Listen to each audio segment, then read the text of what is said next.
GiOnna, thanks for coming on the show.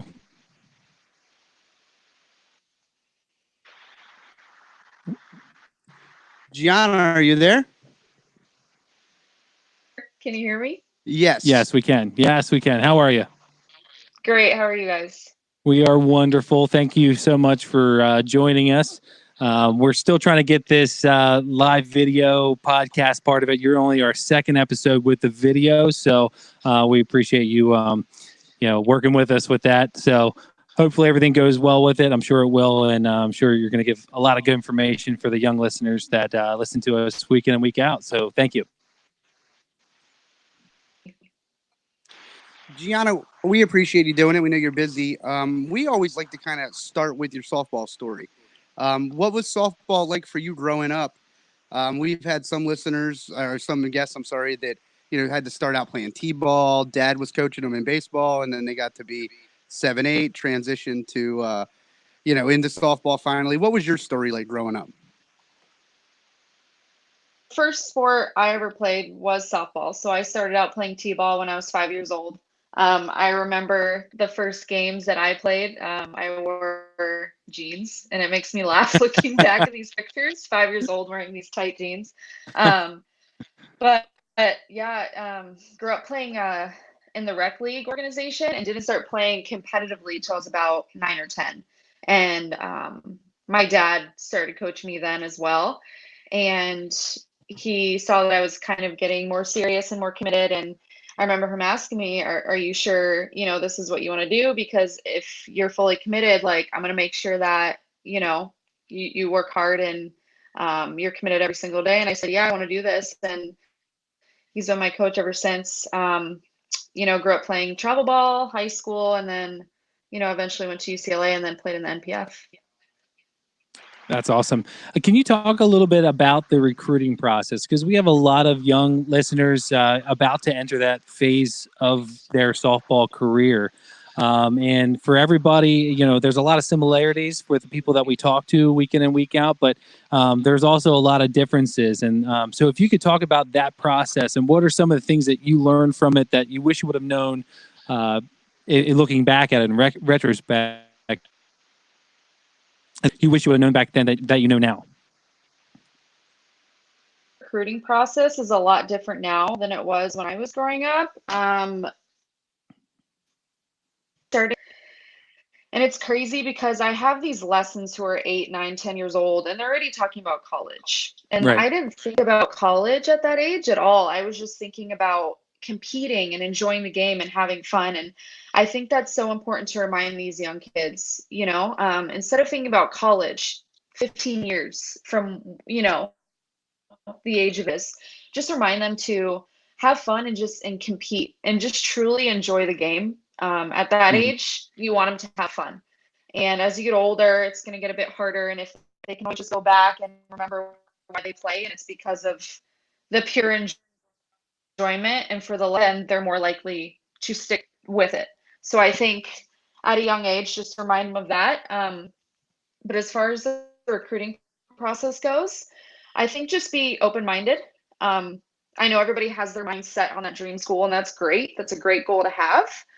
But take all the visits, talk to all the coaches. You never know what place is going to be a good fit for you. It could be totally something you never ever thought. Again, just your work ethic just has to be unmatched. Awesome. I mean, nothing can deny a good work ethic. That's for sure. If you have any goals that you want to accomplish in anything, you have to have a good, strong work ethic. How does a girl from Florida end up traveling across the country to go to UCLA? That's not something that, there's a lot of good schools in the Southeastern Conference, in the ACC, kind of. Maybe not so much when you played in the ACC, but it's growing now. But how does a girl make it cross country? I mean, I can't believe, looking back at it, and looking through your resume, that some of those schools let you get out of the state. I did go to a lot of local, like, Florida camps growing up. But my dream school was always UCLA. Just watching them in the World Series, like, I wanted to be wearing that uniform. Just, it gave me the chills just imagining myself in the city wearing that uniform. And I remember it was late middle school, I think 8th grade, ninth. My head coach was like, all right, narrow it down to your top five. And I remember UCLA was in there, and I kind of laughed after, because that was just something that was a dream. Like, it seemed so Right. far out of reach. And he was like, why are you laughing? And I was like, well, I mean, I don't know if I could make it there, but I would love to go there. And he goes, I think you're good enough. And my coach was well respected back then. He wouldn't say that to me if he didn't think that. So he immediately contacted, it was Kelly I, who was the assistant then, not the head coach. It was Sue Enquist, who was the head coach when I was in 8th, 9th grade. And we did play in a lot of the tournaments out there, like Colorado Champions Cup in California, because I was on a team in Florida. So they came and watched me. I went to play, and it literally happened within months. Like, I played in front of Sue and Puppy, Gina Vecchione, the other assistant at the time. And then I went to the camp, so I got to work one-on-one with them. And within, I would say, a month, she called me and made this offer, and I couldn't refuse. And that was it. I didn't have a doubt in my mind. I was like, yes. Like, So I didn't think about the distance. Just, I was going there no matter what. So you just for, because what's cool is that dream school that you wanted to go to ended up being the school that you went to, and it ended up being a dream come true for you. But for the listeners that may have that dream school, but then are looking, they go to the college visits, and I guess what I'm trying to ask is, there might be a school that, even though it's been your dream to go there, might not be the right fit for you. So what makes a dream school the right school? I guess I should say. That's the best way to put it. Yeah. A team that's going to win, right? That's right. The reason why you want to go there in the first place. But when you go there and you take a visit, it's more than just wins and losses. It's your chemistry with the girls that are there. It's the feeling you get when you step on that field or in the city. It's the connection you have with the coaches. And then it comes down to a lot of little things like the weather, the state, how far I am from home. Do they have the major, that I wanted? Other little things that you have to take into consideration when making a decision like that. And if being close to home is to a school that's 2,000 miles away because they win. Because if you go there just for that reason, if something, you're not going to have many of those backup decisions or the other reasons why you chose to go there. So base it off of all of those decisions and not just because they win. Right. Awesome. Yeah. So what did UCLA help you accomplish? I mean, you became a 2-time All-American. What was it about the program that helped you get to that level? Because there's so many good players. Back then, the Pac-10 was loaded. Back then it was probably not even close about what was the best conference to be a part of, with Arizona and everybody else in Washington. What was it that, they had in their program that helped you to develop into that player? Walk before us, just knowing the caliber and the leadership that wore that uniform before, the fire in you, and you want to keep the tradition going. And being coached by Lisa Fernandez, like one of the best to ever play the game, but her as a coach, she pushed me like crazy, and I wanted to work hard for her and show up for her. And it wasn't just about me at that point, it was about the alumni. It was about doing it for the coaches, my teammates, and just representing UCLA in the best way that I could. Now, can you talk about what it was like winning the Women's College World Series, not only once, but twice?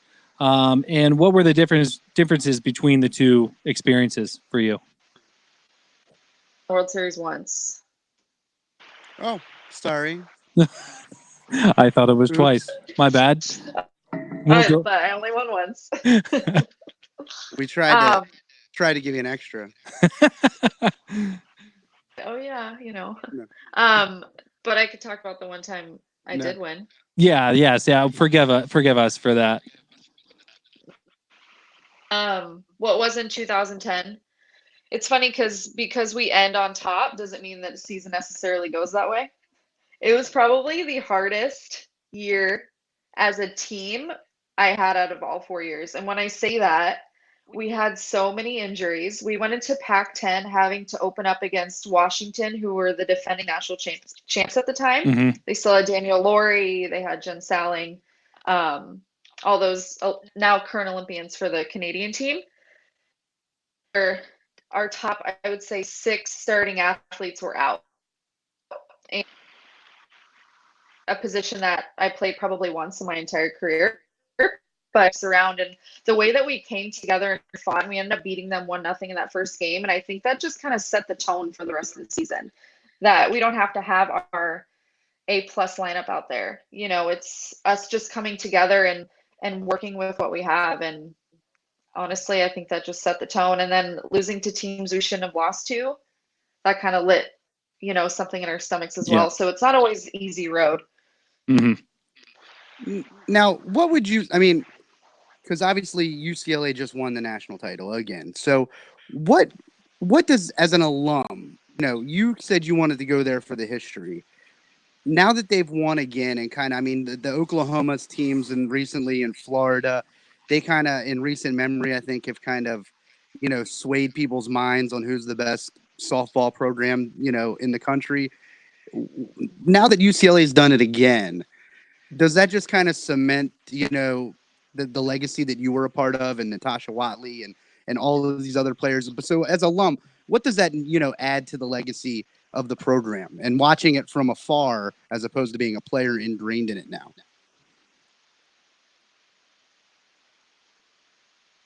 TV, I mean, I had the chills. I felt like, so even though we all leave, like we're not playing anymore, we're still a part of the family. And then we call it the Bruin bubble. Is like when you actually leave, we're not disconnected. We're still always connected. And we're always family.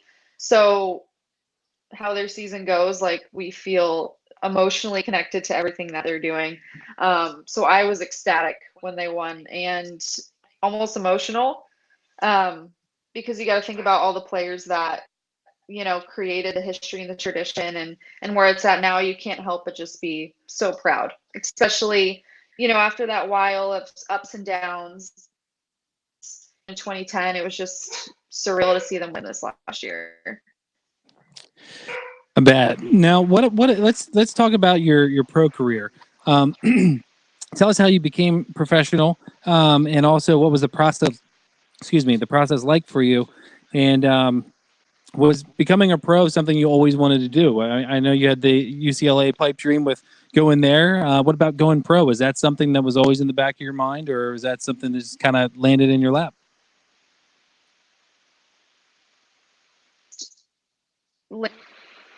You know, it wasn't something because it wasn't as well known then as it is now. The draft wasn't broadcasted, not even sure there was like a live draft then. Right. But I remember I was approached when we played at Arizona State by one of the coaches for, it was a team called the Diamonds then. And again, one of my friends, Daniel Laurie, put my name out there, to be picked up for that team. And, you know, I had a conversation with him, thought about it, and I was like, you know, why hang up my cleats when I have this opportunity? So I thought, let me give it a year, see how it goes. And then, you know, if I like it, I'll stick with it. And if not, then, you know, find somewhere else to play or not it. Now, what was the 6 more years. transition like, for you? Because, you know, going from high school to college is one level. You know, everybody's in all county, all state at the Division I level that you were playing at. Now you go from, you know, high level college to the pros, to where everybody's probably been an All-American at some point. What was that transition like for you, and what were some of those challenges? Very challenging. Every pitcher you're facing, like you said, is an All-American or maybe even a former Olympian. So you can't take a second off, you know? So you already fail a lot in the sport, but in the pro league, you're going to fail even more, you know? So it's going to really test you mentally and your mental toughness, and see how well and quickly you can adjust. And I think it year to year, it really tests you because, you know, these players are so smart and you're playing the same players over and over every year. So it's going to test you to see how you can grow every off season and how you're going to better your game. You know, people always think when you get to the top, you know, that's it. and you kind of coast, but that's not true. You got to keep getting better. I think it's harder to stay at the top once you're there. So Now let's talk a little bit about the mental part of it, because you played Division I softball, and then now and then you went on to play pro. A lot of mental hurdles there, I'm sure. And what made it easier for you to deal with those sorts of things when it comes to the mental part of the game? Was it a coach? Was it a player? Was it books that you read? Was it your parents? What were some of the things that really help you get through mental hurdles and so that you were able to make those adjustments? easy. I had my moments where maybe I held on to something a little bit longer, or I was able to really just let go of it fairly quickly. But outlet, honestly, was just getting in the gym, morning of the game. It was my way of kind of flushing it out, because this might sound crazy, but when I'm training, even now, that's the only time I don't think about anything else other than what I'm doing in the moment. Right. Like anything else I'm doing, I'm always thinking of something. But when I'm training, I can literally just clear my mind. It's almost like a therapy session. So that was my way of kind of flushing it out for the next game. You always hear that, with people that run, they got the endorphins going. I'm a big advocate of the gym every morning for me, just to kind of get my that's something it's big for you now with health and fitness. Is that something that you would recommend? Is that something you wish you would have done probably even in high school a little more than what you're doing now with working out and kind of getting that going, or is that something that you always did back then as well? I still did train. It wasn't a decision I made myself. That's the difference. It was something that, Right. my dad wanted me to do, and I understood, but it wasn't a passion of mine then. I kind of did it because I knew it's what I had to do to be better. Mm-hmm. And when I started wanting to do it and wanting to truly better myself was after college, when I didn't have a coach telling me that I had to do it anymore. Right. Now, one thing I wanted to ask, and this kind of all just came about at the end of the year, was you were nominated as one of the, I think it was top 10 first basemen in the All MPF All Decade team. So congratulations on the nomination. What was that like, being recognized amongst your peers? Like, obviously, it's a popularity contest a little bit when you put it on social media, but there's so many good players that have played in the MPF, so many Olympians and everything that we just said. But what was that honor like? It's got to be an honor to be nominated and be amongst those peers. So what was that like for you? To be recognized, I did play in the league for 7 years, so that is almost for a decade. But just looking at that list, I'm like, gosh, incredible players. Just to be on that same list as them is just a huge honor in itself. Yeah, I bet. And for playing as long as you did, from growing up to college to professionally, there came a point where it stopped. So what is the transition like for you? I know for a lot of players, when you're done playing, it's kind of, what do I do now kind of thing. So I'm just curious what that transition has been like for you. And as for coaching, do you coach? Do you get to coach softball much, like that, just specifically softball? The first part of the question, the transition, figuring out your identity without softball in it. And when I say that, who am I, GiOnna the person, not GiOnna the softball player? Right. So that's when you kind of have to reevaluate, like, what's my passion, not as an athlete. And again, it comes down to, for me, it was health, fitness, coaching.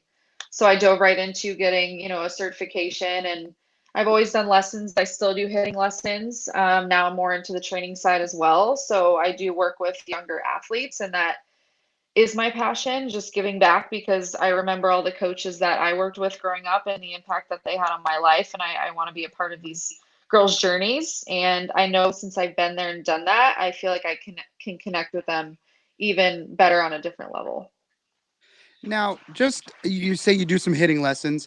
What are some of the little not, I can't say little, but what are some of the things that you notice that, maybe, I don't know what age group you're working in, but what would be some of the things you notice that, man, if more, coaches and players focused on this at a younger age, it could lead to more success, earlier on, as opposed to, there's probably things you didn't know about hitting until you got to college. And then there's things you got to the pro level and you figured out again, so what, as you're working with some of these younger players, what are some of those things that you notice?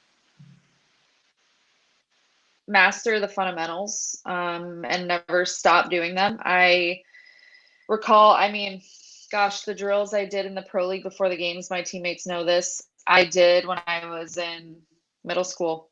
They never too good at the little things. So, these girls dream about making these web gem plays or getting these big home runs, but it comes down to the foundation you build. You don't just start hitting home runs. It's the little things. It's the drills that you do. It's the tee work. It's add up so you can be prepared and be successful in those big moments. That's excellent. I love that. And I mentioned earlier, with you now big into health and fitness now, what advice can you give to the young players now in, middle school and going into high school? They're about to make that big jump from travel ball to their high school team, and starting to think about college possibly. Health and wellness, what you know now compared to what you knew then, what good advice could you give to players to kind of help them out at an earlier stage? This is tough because I don't want the younger generation to be so caught up in like what they're eating Right. and being so concerned with working out. Um, but whatever makes them feel good to perform their best, I would say do that. So just make sure that you're Man. fueling properly for games. You're not eating fast food, like simple things. Right. Fueling properly after games, listening to your body, taking care of your body. I know when you're young, it feels great all the time, but I promise you, when you get older, it's going to break down a little bit easier and a little bit faster. So ice, if you're sore, stretch, it's creating those habits at a younger age. So when you get older, they're already, they're second nature.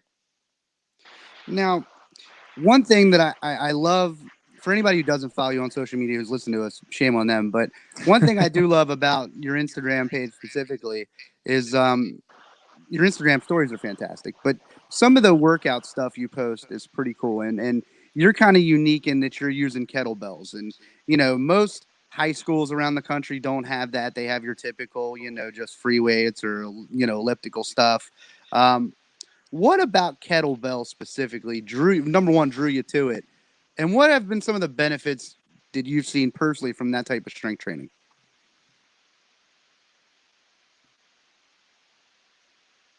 Dove right into getting my certification. You follow a lot of people on Instagram in the fitness world. So I came across, I forget who it was, but they did something it's called a kettlebell flow. And it's just a series of movements connected, and it just looks really cool and skillful.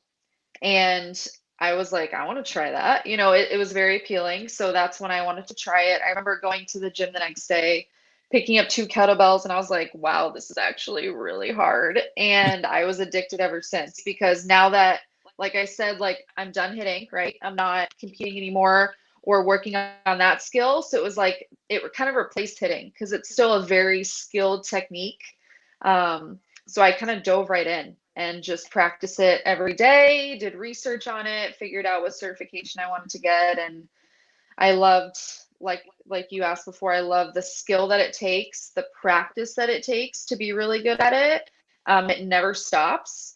And all the different things that you can do with a kettlebell. It's strength training, it's endurance, it's timing, it's coordination. It's literally, I mean, saying those words, you think I'm talking about hitting, kind of, right? Right. Yeah. It's almost like the same thing. So it kind of filled that void for me. And again, it's just another skill that I just truly enjoyed practicing every day. Now, one thing I want to ask, since, we're a big softball podcast. I don't, and I'll say this, and I'm not an expert, but I don't think anybody should do kettlebells on their own without some sort of guidance or from somebody who's done it. But specifically for softball players out there, are there benefits that you think softball players could gain from doing kettlebell workouts as opposed to just their standard deadlift, standard squat, standard, bench press or arm bicep curls, like, chest workouts? Would there be anything did you think softball players could get out of it if they focused on doing kettlebell workouts? Nothing can replace the basic strength movements like a squat, push, pull, hinge. Like I would never take those things away because building strength is simple and you don't need to do anything fancy to get strong. So I would never take those out of a program. But as far as building endurance, it's a good way for cardio. It's a good way to develop power from the lower half and to kind of engage their mind, because when you do flows and you connect certain movements, it kind of gets your mind, going a little bit. You're not mindlessly doing a deadlift or pulling weight. You're having to think about, what's in to mix up, training for the kids as well. On that note, with training for kids, I wanted to get your opinion on this. When is the right time to start thinking about that? What age group are you thinking? I know you had said you don't want kids to really focus on, am I exercising enough? Am I eating the right things, at such an early age, which I 100% agree with that. But when do you think that time is for someone to really start thinking about doing the resistance training and doing the full range motion, with the kettlebells and things like that? For advanced, I wouldn't do that till like high school or even older than that. But as far as just resistance training, even with just dumbbells, nothing wrong with teaching a middle schooler, the proper movement patterns in a squat, have them start doing body weight and then add a dumbbell. I mean, you're not going to throw a barbell on their back right away, but it's always great to develop good habits at a young age, and so I don't think there's anything wrong with training at a young age. I mean, if you're under the supervision of a good coach, they're gonna progress them in the right way. So start them at a young age. Now, real quick, fact or fiction? Lifting weights will stunt your growth, because that's a good one that you see online a lot from a lot of people who I don't think know. That's not true. Kind of like coffee stunts your growth, right? Yeah. Then I would be real. Then I'd be real short because I think I was drinking coffee at a young age. I had to ask it so many times, and you hear so many people, say it, that it's almost comical in this day and age. I mean, and me and Dan grew up, and you probably too, a little bigger, faster, stronger era. Like everything was about, getting stronger, getting bigger, and not that all of those lifts and all those things. I think they were all just a bunch of football guys who came up with a bunch of stuff, and not that it really, obviously getting stronger helps you in every athletic thing that you do, but they weren't like kind of specific to any one person other than like I think offensive linemen. It seemed like, but I love to kind of ask and let people like you, who kind of more of an expert in it, dispel some of the rumors and myths about it. One thing that I do want to ask, what do you think kids can take away from social media? Because I think you use it in a very fun way. You use it in a way to promote the exercises, health, wellness, fashion, music, so many things about your life. But what do you think the young athlete out there can take away from using social media? Another great tool to gain knowledge. You could follow so many knowledgeable people that are on Instagram or on Twitter and learn so many different things now with IGTV and the stories. Like you can, like so much knowledge is at your fingertips, and Right. that's the positive way, of using social media. And then building your brand, making your posting is appropriate. You got to remember, we used to tell the kids, once you put on the internet, it's there forever. Right. You know what I mean? So if you do want to be recruited, make sure you're not posting anything that's going to make them not want you. Don't give them a reason to question them or question their decision on recruiting you. And we always used to say, whatever you post, would you show your grandma what you posted? If you wouldn't, then you probably shouldn't post it. So we always used to ask them that too. My grandmother's always the first one to comment on everything I post. She's your number one That's fan. funny. Yeah. No, but it's so true what you said about that, because all they have to do is turn on a news over the last 2 years, turn on the news and find out about someone who posted something 2 years, I'm sorry, 15 years ago. And, now they're getting flack for it now. I mean, it's in the world we're living in today. You're living in a glass house. So I mean, especially if you're planning on going to a college and playing, everything that you have posted is going to be seen in some way or another. Now, one thing that I do want to ask, because you kind of, you have your own GiOnna Health thing. What is it like transitioning? And I can't say transitioning, but what are some of the ups and downs you've taken away from kind of doing your own business, your own thing? What have been some of those struggles that you didn't think maybe you'd have, or what did you find easy? Because there's so many girls out there, or even girls that are ready to graduate from college, and maybe they're not quite sure what their career path is quite yet, even though they have a major and a degree. So what would be, some of the suggestions maybe you could give to some of them that aren't going to have that opportunity to go play in the pros or play in the Olympics, or, have the chances to get, some of these sponsorships that maybe some of the other professional female athletes have? While you're in college, take advantage of your resources. Gosh, if you're in a certain field, try to figure it out while you're in college. Shadow some people. The athletic department knows so many people, your coaches know so many people. So get into the field while you're in college and know by the time you graduate what you want to do. You don't have to have a job lined up right away. It could be to go to school, a graduate degree, get your master's, but just have some sort of a plan. And yeah, I was lucky enough to keep playing, but if I could go back, I wish I would have, you know, thought about the career path a little bit earlier, because I was just so tuned in and focused on softball, which is good. But we got to understand that softball is going to end at some point, and we're going to have to, get a job and do something else. So I would say just take advantage of the resources while you're in college and kind of get a plan going so you're not lost on the transition. What would you say is something that you learned from playing the game that you still use in your everyday life, in your business, in your personal life, all around? What is one thing? I know it's tough to narrow it down to one thing, but if you could name one or two, what would those things be?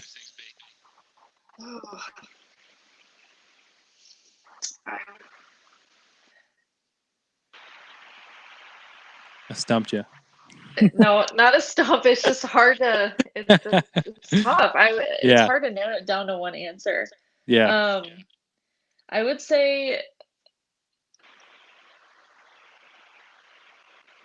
don't go your way, and that's just like life. So I think the mental toughness and the resiliency that the game taught me is something I've carried over into life. And as far as like leaving the game and the transition, and life not always going your way or as you expected because of your ability to bounce back as an athlete, helps with real life tough situations. excellent. Now, one thing that this obviously I don't think impacts you so much, but I'd love to get your perspective of a former player. What do you think softball being in the 2020 Olympics here coming up does for the game itself, for the younger generation of girls coming up? You kind of grew up, maybe, and not grew up, but you kind of ended up in that dead period where it was in the Olympics, went away, came, now it's back. So it's kind of come full circle. What do you think that ultimately does for the sport? I got out of college, the game has grown so much. If you look at the viewers watching the World Series, it increases tremendously every year. So the college game is growing so much, and then softball being back in the Olympics is huge. It gives the younger girls, the younger generation, a dream, that they can represent their country one day. They can play professionally one day, because I remember when I was growing up, yeah, I looked up to USA players, but it was like the MLB, because there wasn't really like an NPF back then. So for them, these younger girls to look up to women and to admire women playing the game at the highest level is huge for the growth of our sport, because it keeps the youth and the younger girls wanting to play and get better at it. Excellent. I wanted to know, we went over a lot of topics here today. Was there anything that maybe we didn't touch on that you wanted to shed some light on, or some give some words of wisdom to the young listeners that are listening?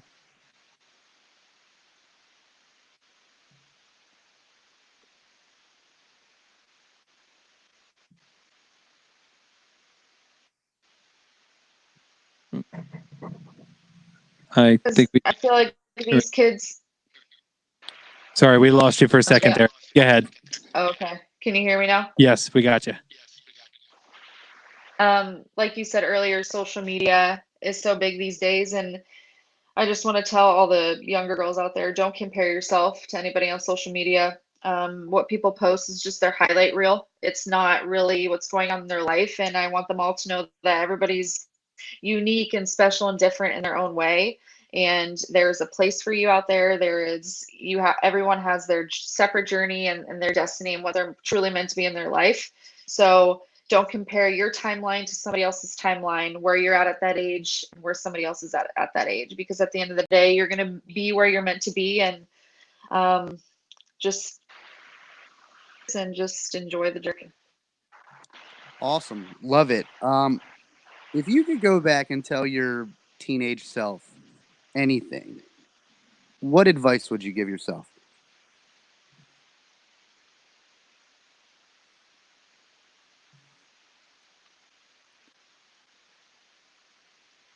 Um, Better job of this, I think. I did challenge myself, but I feel like I was pushed a little bit more by my parents then. Get uncomfortable at a young age, even if that's just speaking up for yourself and your parent not doing it for you. Like a lot of times, my lessons parents will talk to me when kind of want to push the kid to talk to me, because if they can get comfortable with communicating at a young age, they're only going to be better at it, sooner in life. Right. So make them a little bit uncomfortable, but in a good way, so they can grow and they can just continue to challenge themselves, because we only grow when we're in uncomfortable situations. Absolutely. Now, what are some of your, speaking of growing, what are some of your goals over the next 3 to 5 years? What do you want to accomplish?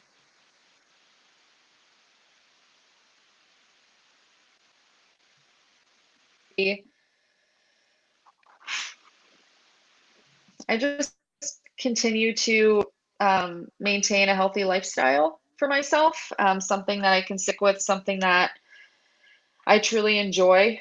I want to be excited every morning when I wake up to go to the gym. So just maintaining that for myself, getting stronger. My goals have changed physically.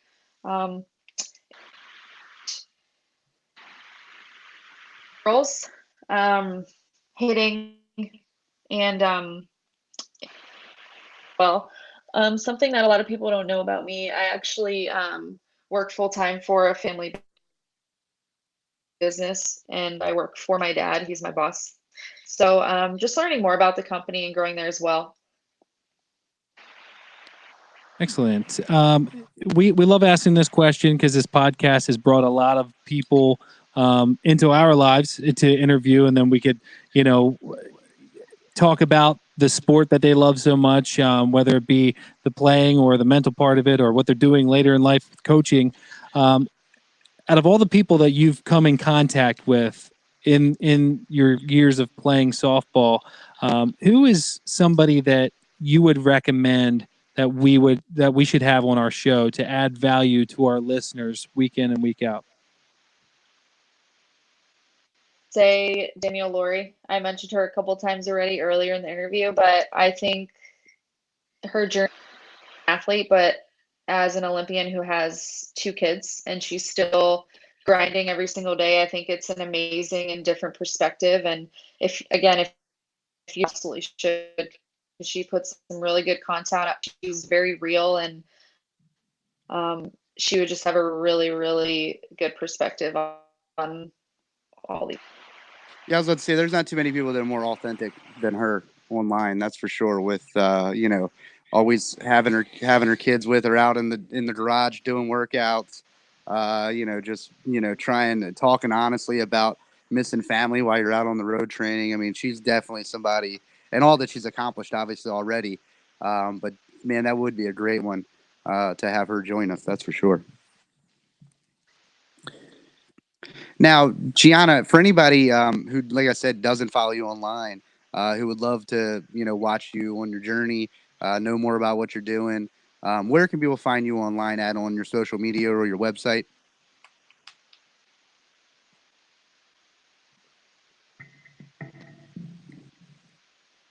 It's GTHR33. So the E's are threes. I have a Twitter. It's DiSalvatore3.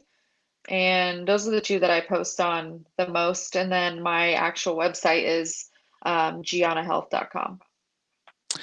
Excellent. I'm sure all of our listeners got so much out of the interview with you today, and I hope they all follow you and on your journey. I do have one more question for you. It's one of my favorite ones to ask because I feel that music really tells a lot about the person. So, if you had one at bat in the 2020 Olympics, what song would you choose as your walk-up song to the plate?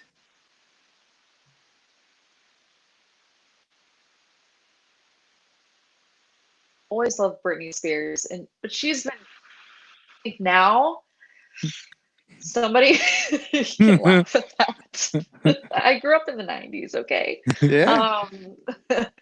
I would say I just What song was it? I'm sorry, it went out. I would say "Wow" by Post Malone. Oh, okay. Oh, going. I thought you were going to go with Britney Spears. No. I thought you were gonna change it up and go Christina Aguilera. No. Yeah. Careful, those are fighting words back in the 90s. Yeah, for sure. That's funny. That's funny. That's awesome. That's great. Well, we really appreciate you coming on with us and talking to us, and for our listeners listening as well.